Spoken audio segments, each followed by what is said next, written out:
The darkest secret ever revealed among the Amish USA was that she had 5 deformed children with her own father. A disturbing reality lurked amid the verdant plains of Pennsylvania, between well-tended fields and the constant sound of carriage wheels on dirt roads, remaining hidden for decades. Our story begins in the summer of 1962 when a 16-year-old Amish girl named Sarah Stoltzfus suddenly disappeared from the Lancaster County community. What no one suspected was that Sarah hadn't run away as initially thought. Her own father, Jacob Stoltz, had hidden her in an isolated cabin deep within the family property, far from the community's curious eyes. A 42-year-old widower, Jacob had lost his wife during the birth of their 6th child 3 years earlier. The man had been transformed by the loss. The Amish community of Lancaster County, once knowing him as a man respected for his religious devotion and hard work at the local carpentry shop, was known for its deliberate isolation from the modern world, for wearing simple clothes, and for rejecting electricity and automobiles. They lived according to centuries-old traditions, prioritizing family, manual labor, and faith. A perfect environment for secrets to remain buried for generations was created by this isolation. Only in 1967 did the first suspicions arise when a local midwife, Ruth Miller, was urgently called to the Stoltzfus property. She found Sarah, then 21 years old, in advanced labor upon arrival. What the midwife witnessed that night would disturb her for the rest of her life. The child that came into the world displayed alarming characteristics: a disproportionately small head, widely spaced eyes, and fused fingers. Something was wrong in that family, Ruth reported years later. Sarah seemed like a prisoner, not a mother. And Jacob was there, not as a grandfather awaiting a birth, but as a man observing his property. The midwife noticed 2 other small children in the cabin, all with similar physical characteristics, which revealed a disturbing repetition of abnormal traits. The marks of consanguinity were evident in the children: cognitive problems, facial malformations, motor difficulties, and in some cases, severe heart problems. What Ruth didn't know was that this was already the 3rd child born from that forbidden union. The other 2, kept hidden from the community, presented even more severe conditions. In the Amish community, marriages between cousins were not uncommon due to population isolation, but a union between father and daughter represented an unforgivable transgression, even within that closed system. The local bishop, Eli Yoda, maintained strict control over marriages to avoid very close unions, but Sarah's situation never came to his knowledge. The cabin where Sarah lived was deeply hidden among dense trees, almost 2 kilometers from the main Stoltzfus house. Jacob had built the place years before, supposedly as a storage shed. The simple structure had only 2 rooms, one for sleeping and another that served as kitchen and living room. The windows were small and covered with dark fabrics, making the interior environment gloomy even during the day. Jacob's other children, 2 boys and 2 girls, had been sent to live with relative families in Amish communities in Ohio and Indiana shortly after their mother's death. This strategic separation eliminated potential witnesses and questions about Sarah's whereabouts. When questioned about his daughter's disappearance, Jacob would only say that she had been sent to help her sick aunt in another community. The explanation, though vague, was accepted without many questions, as was customary among the Amish, who valued family privacy above almost everything. After witnessing the conditions in which Sarah lived, midwife Ruth found herself in a moral dilemma. On one hand, revealing what she had seen would mean breaking the trust placed in her work. On the other, remaining silent would be consenting to the continued suffering of that young mother and her children. Make sure you're subscribed to this channel.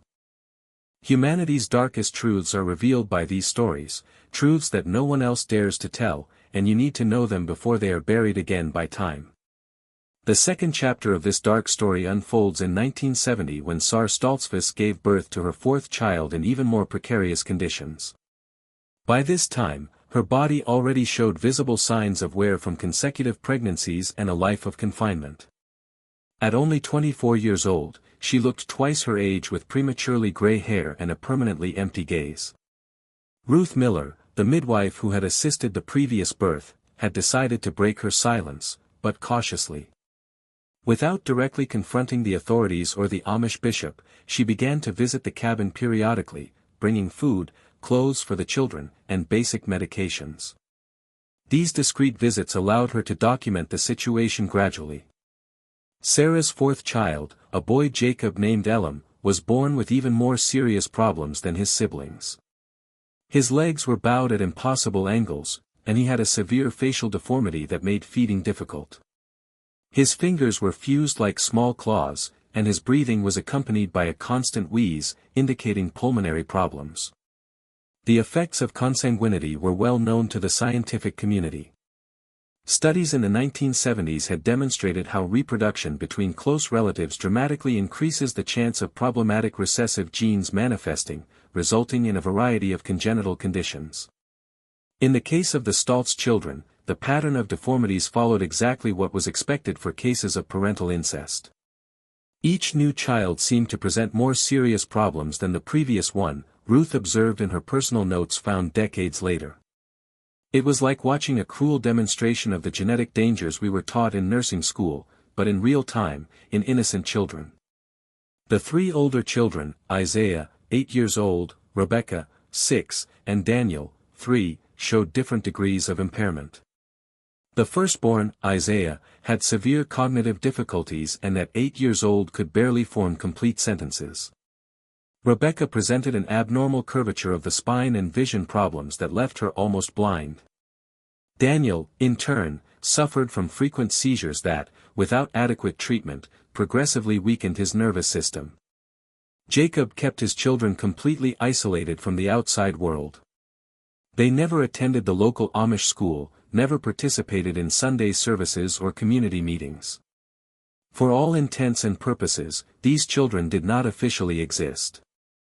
There were no birth records, vaccination cards, or any documentation proving their existence. Make sure you're subscribed to this channel. Ruth discovered that Jacob justified his behavior with a distorted interpretation of the scriptures. In her notes, she mentions that he frequently quoted biblical passages about maintaining the purity of the lineage and obeying the father as one obeys God. This religious manipulation was particularly effective with Sarah, who had grown up learning to never question paternal authority. The cabin where they lived deteriorated over the years. The roof leaked during rains, and cold penetrated through the cracks in the walls during Pennsylvania's rigorous winters. The children all slept together on a single straw mattress on the worn wooden floor, while Sarah occupied a small bed in the opposite corner. Jacob rarely spent the night in the cabin.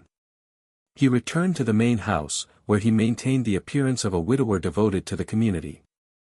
The family's diet was precarious, consisting mainly of what Jacob brought during his irregular visits: bread, potatoes, occasionally milk and eggs. The older children showed clear signs of malnutrition with thin limbs and distended bellies. Sarah tried to compensate for the scarcity by cultivating a small garden behind the cabin during the warmer months, but her own debilitated health limited what she could produce. The winter of 1971 was particularly severe in Lancaster County. Blizzard after blizzard isolated the already remote Stoltzfus cabin even more. For almost 3 weeks, Jacob couldn't make the journey to the hideout due to the deep snow. When he finally arrived, he found little Aleem dead, his fragile body having not resisted the extreme cold and lack of adequate food. Instead of reporting the death or seeking an appropriate burial, Jacob simply wrapped the child's body in a blanket and buried it at the back of the property under an old oak tree. There was no ceremony, no headstone, no official acknowledgement that Aleem had ever existed. Ruth, prevented from visiting during the same period due to weather conditions, was horrified to discover what had happened. This tragic event finally convinced her that she needed to take more drastic measures. She began to systematically document her observations, taking detailed notes on the physical conditions of each child, the living conditions in the cabin, and the behavioral patterns of Jacob and Sarah. At the same time, far away, American society was undergoing significant transformations. The 1970s marked an era of greater awareness about domestic abuse and children's rights. Mandatory reporting laws for health professionals were beginning to be implemented in various states, but Amish communities frequently remained as isolated pockets where authorities rarely interfered. The year 1973 marked a turning point in the Stoltz family's story. Sarah, now 27 years old and pregnant with her fifth child, began to show signs of resistance for the first time. Ruth Miller's notes document subtle changes in the young mother's behavior, hesitant questions about the outside world, requests for books to teach the children to read, and mainly, questions about why her children were born different. "Today Sarah asked me if all children are born like hers," Ruth wrote in her diary. "When I explained that no, that her children had special conditions, I saw something awaken in her eyes, a recognition, perhaps even an understanding of what was really happening." Sarah's growing awareness coincided with changes in the family dynamics. Isaiah, the oldest son, now 11 years old, began to demonstrate aggressive behaviors towards his grandfather, his father. Despite his cognitive limitations, the boy seemed to instinctively position himself as the protector of his mother and younger siblings during Jacob's visits. In a community where history and traditions were transmitted orally, Sarah grew up with limited knowledge about human reproduction and heredity. Her formal education had ended at 14, as was customary among the Amish, and topics related to intimacy were rarely openly discussed. This knowledge gap facilitated the manipulation exercised by Jacob over the years. Ruth, recognizing this vulnerability, began to educate Sarah discreetly, using simple language and analogies with animal breeding, something familiar in the Amish context. She gradually explained the dangers of consanguineous relationships. Just as one should not cross horses of the same blood because the foals are born weak, the same happens with people, Ruth carefully explained. When parents and children have children together, the little ones are born with problems. Sarah's fifth pregnancy proved even more complicated than the previous ones. At 7 months, she developed a severe case of preeclampsia with extreme swelling, intense headaches, and blurred vision. Ruth, with her limited experience, recognized the gravity of the situation and insisted to Jacob that Sarah needed hospital care. "If she doesn't receive adequate care, both she and the baby could die," the midwife warned. "Not even you will be able to hide 2 deaths from the community." Reluctantly, Jacob allowed Ruth to transport Sarah to a small hospital in York, about 40 kilometers away. To protect his secret, he instructed Sarah to use his late wife's maiden name and to say she was an Amish widow. Ruth, although complicit in this lie, saw in the hospitalization an opportunity to officially document Sarah's condition. At the hospital, doctors were alarmed by the young woman's physical state. In addition to preeclampsia, she showed signs of chronic malnutrition, multiple poorly healed fractures in her arms and legs, and severe anemia. The medical team also noticed scars from previous births, indicating she had given birth several times, contradicting the story that she was a young primiparous widow. Dr. Martin Reynolds, the obstetrician responsible for the case, recorded his suspicions in a confidential report. "The patient presents signs consistent with high-risk pregnancy aggravated by a possible situation of prolonged mistreatment. I recommend social evaluation and follow-up after discharge." In a moment alone with Sarah, while Ruth was filling out forms at reception, Dr. Reynolds tried to obtain more information. "Sarah, are you safe at home? Is there anyone who causes you fear or who might be harming you or your other children?" At this crucial moment, something broke inside Sarah. Years of conditioning and fear had silenced her. But the weeks of conversations with Ruth, and now the genuine concern shown by this strange doctor, made her consider the possibility of a different life. "I need you to share this story. If you're watching now, leave a comment saying, 'These children deserve protection.' We cannot allow stories like this to remain in the shadows. Your voice makes a difference." The birth was induced prematurely due to the risks to Sarah's health.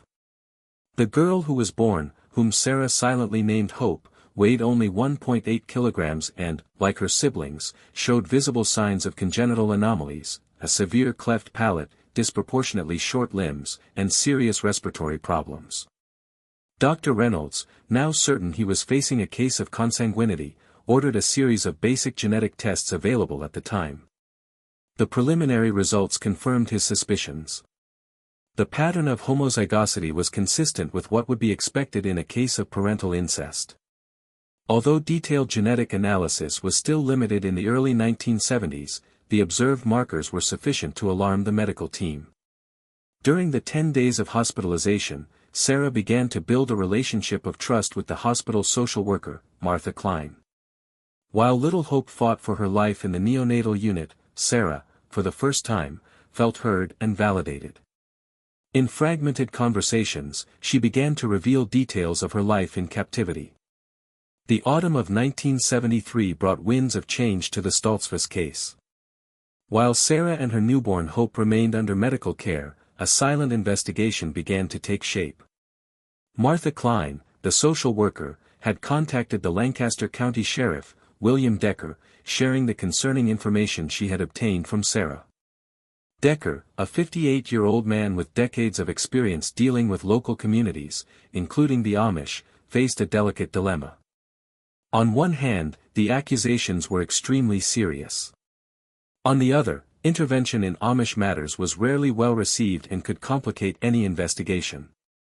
"We need to proceed with extreme caution," Decker exclaimed to Martha. "The Amish prefer to resolve their problems internally. If we show up at the property with patrol cars and uniforms, we risk finding nothing. Jacob will be alerted and may hide evidence or even flee with the children." The strategy developed was meticulous. Decker contacted Bishop Eli Yoda not to reveal suspicions about Jacob, but to discuss general issues of child welfare in the community. During the conversation, he casually mentioned the Stoltzfus name, carefully observing the religious leader's reaction. "Jacob has been a reserved man since he lost his wife," commented the bishop. "He remains faithful to our customs but rarely participates in community meetings.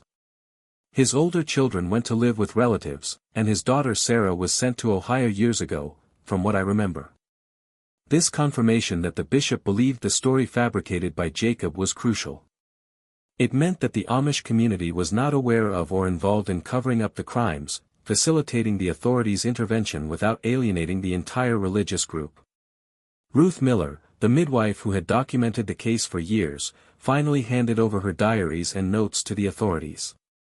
The material included approximate birth dates of the children, detailed descriptions of their physical conditions, and a carefully drawn map showing the location of the hidden cabin on the Stoltzfus property. On October 17, 1973, a discreet team composed of Sheriff Decker, 2 plainclothed deputies, a county doctor, and Martha Klein approached the Stoltzfus property. To avoid raising suspicions, they used a common vehicle instead of official cars and parked at a considerable distance, completing the rest of the journey on foot. What they found in the cabin confirmed their worst fears. Isaiah, Rebecca, and Daniel lived in deplorable conditions. The smell of urine and mold permeated the environment, and the children wore torn and dirty clothes. There were no toys, books, or any appropriate stimulation for their development. The only furniture besides the beds was an unstable wooden table with 3 uneven benches.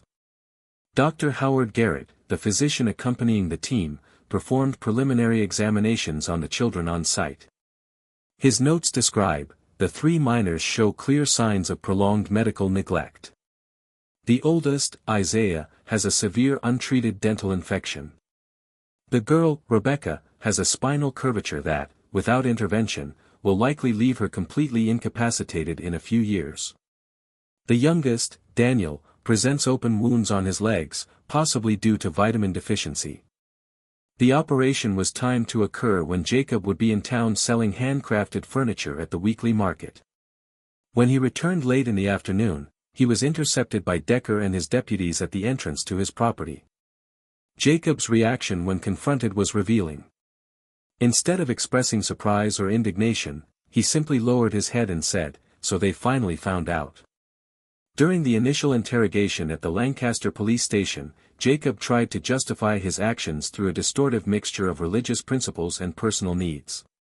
"After my wife died, I needed someone to take care of me in the house," he stated. Sarah was the oldest. It was her responsibility. "The children happened. I didn't plan it."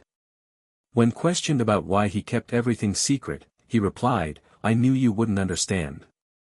Our ways are different from yours. We keep our families together." We take care of our own. This attempt to hide behind cultural practices was quickly rejected by both the authorities and the Amish community itself.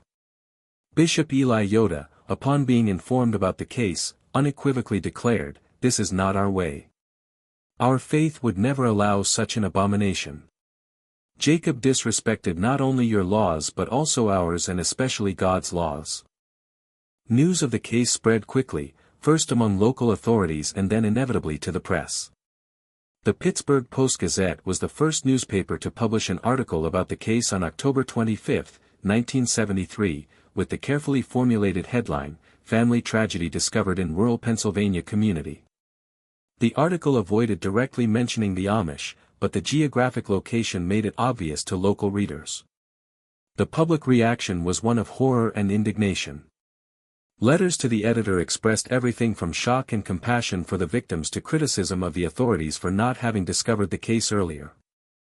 Some more extreme voices even questioned the right of Amish communities to maintain their isolation, arguing that it facilitated the cover-up of abuses. For Sarah, who was still recovering in the hospital with her newborn daughter, the events represented an emotional storm.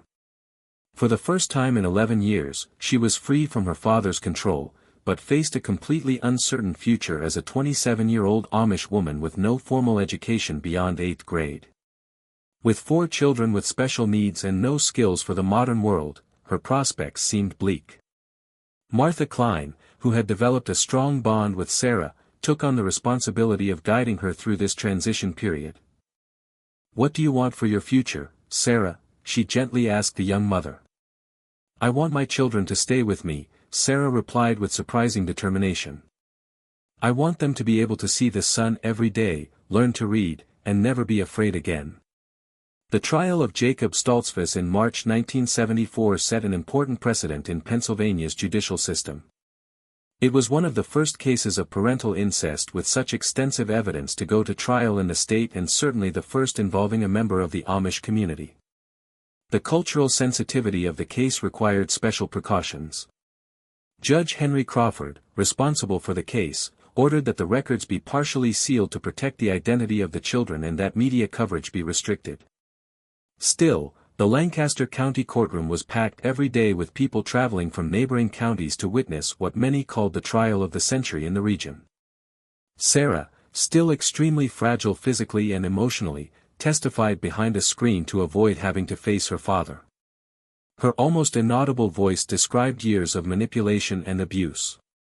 She related how Jacob had gradually isolated her after her mother's death, first restricting her contact with other young people in the community, then convincing her that it was her responsibility to replace her mother in all aspects. "He said it was God's will," Sarah testified. "That in ancient times this was how families survived, that I was sinning if I disobeyed." The medical testimony was devastating to the defense. Dr. Reynolds and Dr. Garrett presented photographic evidence and detailed reports on the children's conditions. Dr. Benjamin Harris, a geneticist from the University of Pennsylvania, called as an expert, explained in accessible terms how parental consanguinity dramatically increases the risks of congenital defects. In a union between unrelated people, the chance of serious genetic problems is approximately 3 to 4%, Dr. Harris explained. In unions between first cousins, this risk rises to 5 to 7%.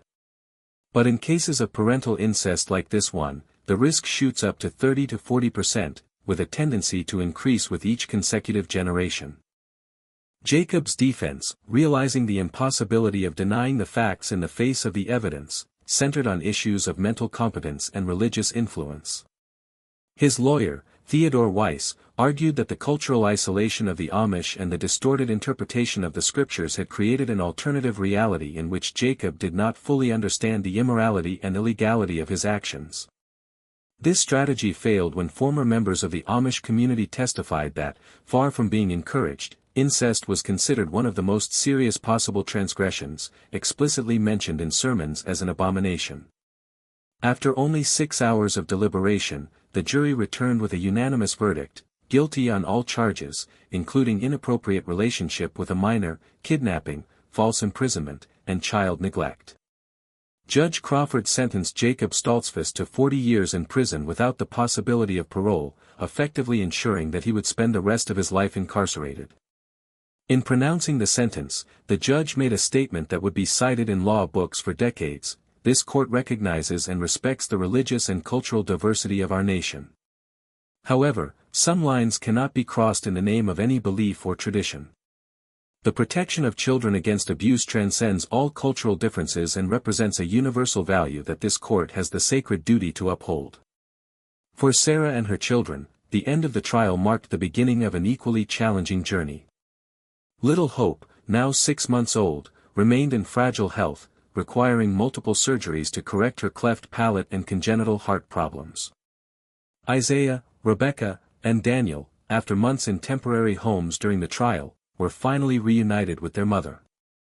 Martha Klein, who had become a tireless advocate for the family, helped Sarah establish herself in a small house on the outskirts of York, far enough from Lancaster to avoid stigma, but close enough to maintain some connection with the Amish culture that was still part of her identity. An assistance fund was established through the local Mennonite church, allowing Sarah to receive financial support while learning to navigate the modern world. At 28 years old, she obtained her driver's license, something unthinkable in her previous life, and began classes to complete her high school diploma. The Stoltzfus children faced significant challenges. All 4 needed extensive therapies: physical, occupational, speech, and psychological. Isaiah, now 12 years old, had the cognitive equivalent of a 5 to 6-year-old child but demonstrated surprising aptitude for music. Rebecca, partially blind, developed a remarkable talent for clay sculptures, using touch to compensate for her limited vision. Daniel, although still suffering from occasional seizures, responded well to the newly developed anticonvulsants of the time. In 1976, 3 years after her liberation, Sarah was invited to share her story at a conference on child abuse at Temple University in Philadelphia. With Martha's help, she prepared a brief speech. Her message was simple but powerful: "I was taught that the outside world was dangerous and that only within our community would we find protection. I learned that questioning authority was a sin. Now I know that silence can also be a sin. My children paid the price for what was not said, for what no one wanted to see. Today I speak for them and for all children who still live in the shadows of silence." The Stoltzfus case eventually led to significant changes in Pennsylvania laws related to mandatory reporting of suspected child abuse. In 1977, the SARS law, as it became known, expanded the list of professionals required to report signs of abuse to include midwives, clergy, and community school teachers, closing loopholes that had allowed the case to remain hidden for so long. For the Amish community, the case represented a moment of self-reflection. While maintaining their desire for separation from the modern world, many communities implemented more rigorous internal checks on child welfare. Bishop Eli Yoda, deeply shaken by not having perceived what was happening literally under his eyes, established regular home visits to all families with children in his congregation. The last Stoltz child, Hope, died in 1980 at 7 years old due to congenital heart complications. Despite the best medical efforts, her multiple conditions eventually overwhelmed her small body. Sarah, devastated but resilient, transformed her grief into purpose. Using part of the money raised for Hope's medical expenses, she established a small foundation in memory of her daughter, dedicated to supporting children with disabilities in isolated rural communities. The impact of the Stoltzfus case extended far beyond the small community of Lancaster County. Case studies based on the family were included in medicine, social work, and law curricula at various American universities. The story highlighted not only the biological dangers of consanguinity but also the social factors that allowed such abuses to remain hidden. Rebecca, who had developed remarkable artistic talent despite her physical limitations, had her sculptures exhibited in a Philadelphia art gallery in 1985. Her works, characterized by complex textures and intricate organic forms, reflected a unique sensitivity shaped by her experience of perceiving the world primarily through touch. An art critic from the Philadelphia Inquirer described her work as palpable in its emotional honesty, revealing a depth of experience that transcends the artist's youth. Isaiah found his voice through music. Although his cognitive limitations remained significant, he demonstrated exceptional musical memory and the ability to reproduce complex melodies after hearing them just once. A local Mennonite church offered him a place in the choir, where his pure, unaffected tenor voice often brought congregants to tears. Daniel, the most reserved of the siblings, found comfort in simple manual work. At 18, he began working part-time in a carpentry shop run by former Amish who had left the community but maintained many of their artisanal traditions. The irony that he was following the professional footsteps of his grandfather, his father, did not go unnoticed. But Daniel transformed this dark legacy, specializing in creating wooden toys for children with special needs. Sarah Stoltz completed her GED, equivalent to high school, in 1978 at 32 years old. 2 years later, she enrolled in evening courses at York Community College, focusing on child development. Her personal experience, combined with this formal knowledge, transformed her into a valuable counselor for other abuse survivors.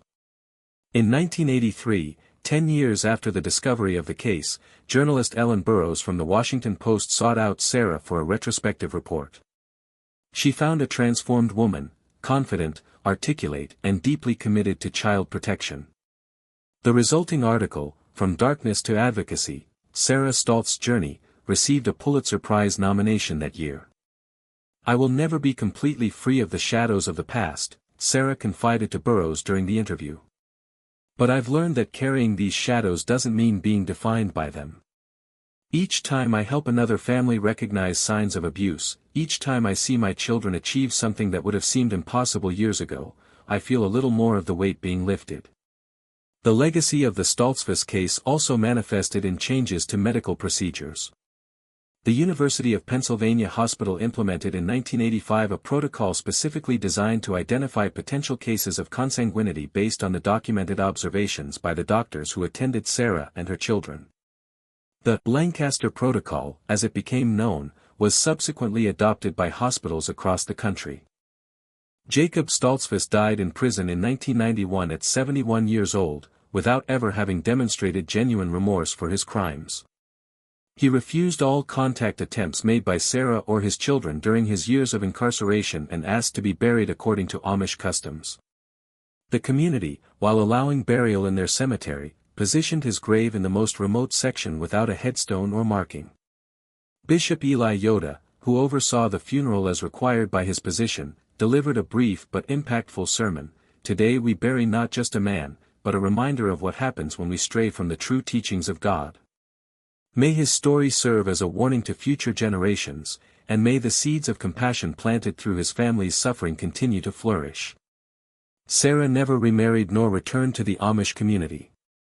She found her place in what the Amish call the English world, the outside world, but maintained certain values from her upbringing: simplicity, hard work, and faith, although the latter evolved into a more personal and less dogmatic spirituality. When Isaiah died in 1995 at 33 years old due to heart complications similar to those that took his younger sister, Sarah faced grief again with the same silent strength that characterized her. The funeral, different from the traditional Amish service, included music, Isaiah's own recording singing hymns he loved, and emotional testimonies from those whose lives he had touched with his gentleness and musicality. The Stoltz case remains a reference point in studies on cultural isolation and its potential risks. Sociologists and anthropologists frequently cite this story when discussing the delicate balance between respect for cultural autonomy and the need for universal protection of basic human rights, especially of the most vulnerable. In 1998, to mark the 25th anniversary of the discovery of the case, the University of Pennsylvania organized a symposium entitled "Beyond the Walls of Silence: Lessons from the Stoltz Case." Sarah, then 52 years old, was the keynote speaker. Her presentation, attended by health professionals, social workers, authorities, and students, received a standing ovation that lasted several minutes. "The story of my family is not just about trauma and suffering," Sarah concluded in her speech. "It's also a story about the human capacity for renewal, about communities that can recognize flaws and work to correct them, about systems that can evolve to better protect the vulnerable, and mainly about the transformative power of truth, however painful it may be." Rebecca and Daniel, the two surviving children, were present that night. Rebecca, now an established artist whose works explored themes of resilience and transformation, and Daniel, who ran a small workshop specializing in adapted toys for children with disabilities. Both embodied their mother's message that even from the darkest circumstances, beauty and purpose can emerge. The Stoltz case, although it occurred more than 50 years ago, continues to reverberate in contemporary discussions about cultural isolation, children's rights, and the role of communities in monitoring the well-being of their most vulnerable members. Pennsylvania's SARS law was subsequently expanded and adapted by several other states, strengthening child protection networks across the country. For those who study the phenomenon of consanguinity, the Stoltz family offers one of the most complete documented cases of the physical, psychological, and social effects of incestuous unions over multiple pregnancies.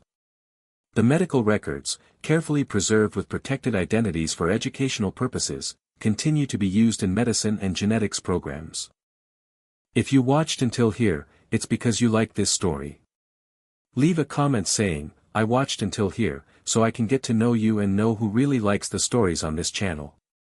Don't forget to subscribe to learn about other equally impactful stories that reveal humanity's darkest secrets. Leave your like to support our work and share this video with someone who needs to know these hidden realities that silently shape our society. The story of the Stoltzfus reminds us that some of the most important battles for justice and human dignity are fought away from the spotlight, in remote communities and seemingly invisible lives. It is a testimony to the power of witness, the courage needed to break cycles of abuse, and the possibility of healing even after unimaginable traumas. As Sarah would say in her last public interview, given shortly before her death in 2015, "My hope is that no one else needs to live what we lived. But for those who are still trapped in similar situations, I want them to know there is a path out of the darkness. There are people willing to help, and there is life, a full and meaningful life, beyond abuse."